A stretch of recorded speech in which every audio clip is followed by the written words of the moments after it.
வரலாற்று காலம் தொட்டு இன்று வரை தமிழர்களின் வாழ்வோடு பின்னி பிணைந்தது பனை தொழில்.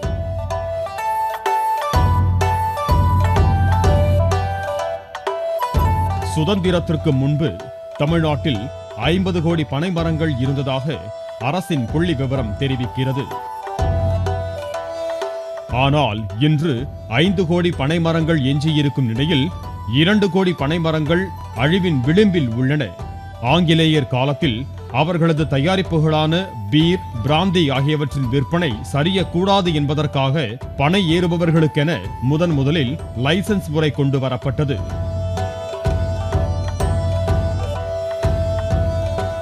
தற்போது வரை நடைமுறையில் உள்ள இதுவே பனை தொழிலின் அழிவுக்கு வித்திட்டது. கள் மதுப்பட்டியலில் வருவதில்லை.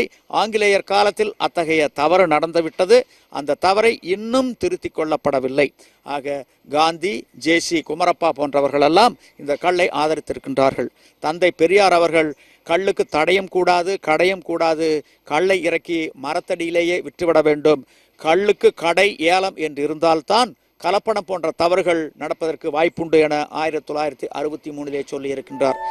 கரும்பு பயிர்கள் மூலம் வெள்ளை சர்க்கரை தயாரிப்பை ஊக்கப்படுத்தியதும் பனை மரங்களின் அழிவுக்கு காரணமாக அமைந்தது. இனிப்பு தேவையை பூர்த்தி செய்ய பனை வெல்லத்திற்கு மாற்றாக தண்ணீர் தாவரமான கரும்பு மிகப்பெரிய பணப்பயிராக உருவெடுத்ததால் பிரேசிலுக்கு அடுத்து உலகில் அதிகம் கரும்பு பயிரிடும் நாடாக மாறியது இந்தியா.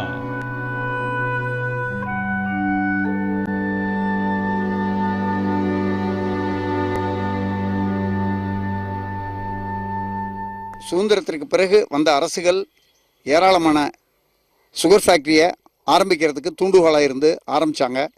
இப்போ அந்த அளவுக்கு கரும்பு விளைச்சல் இருந்தது, விவசாயிகளுக்கு லாபகரமாக இருந்தது. ஆனால் இப்போ காலப்போக்கில் மழை பொழிவு குறைந்து விட்டது, பக்கத்து மாநிலங்களிலிருந்து தண்ணீர் விடுவதில்லை. அதனால் தண்ணீர் பற்றாக்குறை நேரத்திலே கரும்பு ஒரு நீர் தாவரமாக இருக்கின்ற காரணத்தினாலே அதற்கு அதிகமான தண்ணீர் தேவைப்படுகின்றது. ஆகவே அதை பயிர் சாகுபடி செய்வது ரொம்ப சிரமமாக இருக்கின்றது. ஆகவே மாற்று பயிருக்கு செல்ல வேண்டிய சூழ்நிலையில் நாம் விவசாயிகள் தள்ளப்பட்டிருக்கின்றார்கள். கோடையில் தென்னையை விட பனை தொழில் லாபம் தரக்கூடியதாக உள்ளதை கண்கூடாக காண முடிகிறது.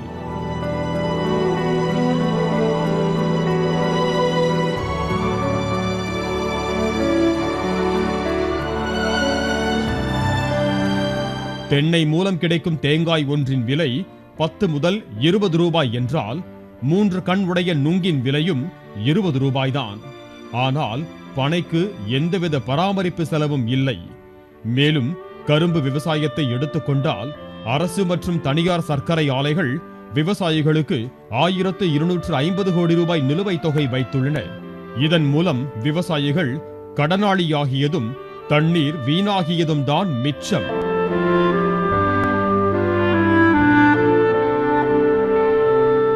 மத்திய அரசும் சரி, மாநில அரசுகளும் சரி, விவசாயிகளிலிருந்து சுரண்டுற மாதிரி ஒரு சூழ்நிலை தான் இருக்காங்க. விவசாயி டெவலப் ஆன மாதிரியே இல்லை.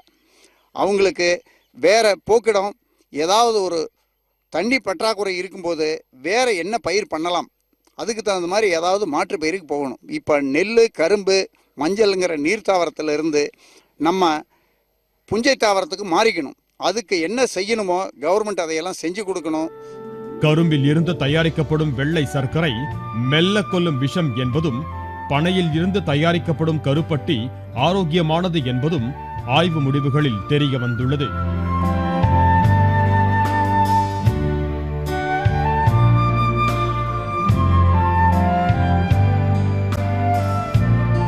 கடைகளில் 1 கிலோ சர்க்கரை 46 ரூபாய்க்கு விற்பனை செய்யப்படும் நிலையில் 1 கிலோ கருப்பட்டி 220 ரூபாய்க்கும் 1 கிலோ பனங்கற்கண்டு 520 ரூபாய்க்கும் விற்பனை செய்யப்படுகிறது. அந்த வகையில் காலம் தற்போது பனை மரத்தை பணப்பயிராக மாற்றியுள்ளது. தற்போது 1 கிலோ சீனி சர்க்கரையினுடைய விலை 40 ரூபாய். அதே நேரத்தில் 1 கிலோ பனங்கருப்பட்டியின் விலை 250 ரூபாய். அதே பனங்கருப்பட்டியை புளிக்காத, போதை தராத, ஆல்கஹால் இராத கள்ளை கொண்டு தயாரித்தால் இன்று 400 முதல் 500 ரூபாய் வரை 1 கிலோ சர்க்கரை விற்கின்றது. உலக சந்தையில் பெரும் வரவேற்பு இருக்கின்றது. பனை மற்றும் தென்னையில் இருந்து ஐஸ் பெட்டிகள் மூலம் இறக்கப்படும் நீரா என்ற தூய கள்ளின் மூலம் தயாரிக்கப்படும் நீரா சர்க்கரைக்கு சர்வதேச அளவில் அதிக தேவை உள்ளது. கரும்பு சர்க்கரையைப் போலவே நீரா சர்க்கரைக்கு வாசனை கிடையாது என்பதுடன் வெள்ளை சர்க்கரையில் உள்ள தீமைகளும் கிடையாது என்பது வரப்பிரசாதம். மேலும் நீராவை சர்க்கரையாக மாற்றாமல் கோகோ கோலா, பெப்சிக்கு நிகராக சத்துமிக்க குளிர்பானமாகவும் விற்க முடியும். இவ்வாறு தென்னையை வைத்து தயாரிக்கப்படும் நீரா மூலம் ஆண்டுக்கு 50,000 கோடி ரூபாய் வர்த்தகம் செய்ய கேரள அரசு நடவடிக்கை மேற்கொண்டு வருகிறது.